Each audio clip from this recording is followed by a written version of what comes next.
Mahilig ka rin ba sa Japanese food tulad ko? Tara, puntahan natin ay isa sa paborito kong restaurant dito sa Cavite, ang Wabi Zabi. Pag nagka-crave ako ng Japanese food, especially na sushi at maki, ay dito talaga ako mo-order. Ito ang in-order namin, WZ Sushi Platter, pero marami rin sila ibang choices ng platter. Ito naman ang in-order ko, ang miso ramen. Kung mahilig ka sa ramen at tempura, ay ito ang perfect para sa'yo.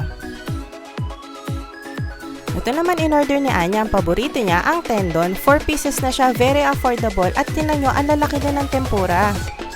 Next naman ay itong tantan men. Kung mahilig ka sa peanut flavor at medyo spicy, ay ito ang perfect para sa'yo. Ito naman ang kanilang katsudon. Kung mahilig ka sa pork at egg, ay itong para sa'yo, masarap din ito mga kamonsi. Next naman ay itong niku udon. Kung mahilig ka sa beef, pero gusto mo may sabaw, ay itong orderin mo.